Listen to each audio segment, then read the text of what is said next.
بسم الله الرحمن الرحیم. د خبرونو سرټکی.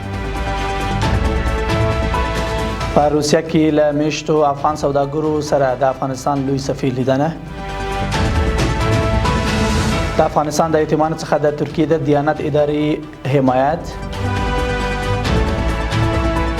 او غزه کې د بد بشري ناورین دوام.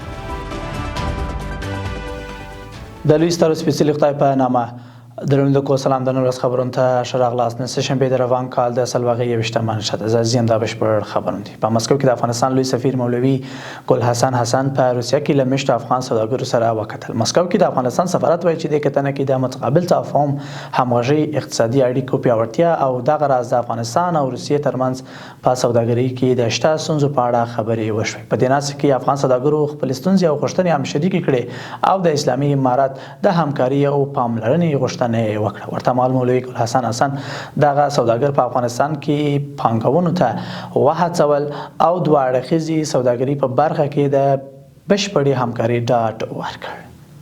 د افغاني سرې میاشتې ټولنې مرستیال حافظ عزیز الرحمن او په افغانستان کې د ترکیې د دیانت ادارې مشر امراکان دیمیر د روژې په میاشت کې د بې سرپرسته ماشومانو د ملاتړ او اړمنو ته د روژه ماتي تیارولو په موخه د همغږۍ ناسته وکړه.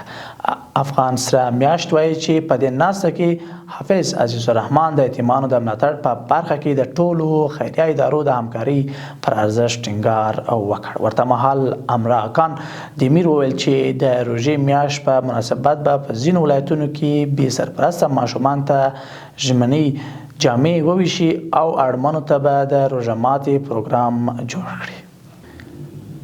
بل خبر د امریکا د سمندري ترانسپورت ادارې د تهران او واشنگټن ترمنځ په مسقط کې د غیر مستقیمو خبرو اترو وروسته هغه امریکایي بیړۍ ته چې د هرمز له تنګي تیریږي لارښوونه کړې چې د ایران له سیمه ییزو اوبو ځانونه لرې وساتي. یا د ادارې امریکایي کپټانانو ته لارښوونه کړې که چیرې ایراني ځواکونو د پلټنې په موخه سوداګریزو بیړیو ته پورته کیږي باید له زور کارولو ډډه وشي او د پلټنې اجازه ورکړل شي. او روسي خبر چې د فلسطینی کډوالو لپاره د ملګرو ملتونو مرستندوی اداره وایي چې په غزه ترانګ او اشغال شوي لویدیځه غاړه کې بشري ناورین سره د مبارزې لپاره 1.28 میلیارډ ډالرو مرستو ته اړتیا لري.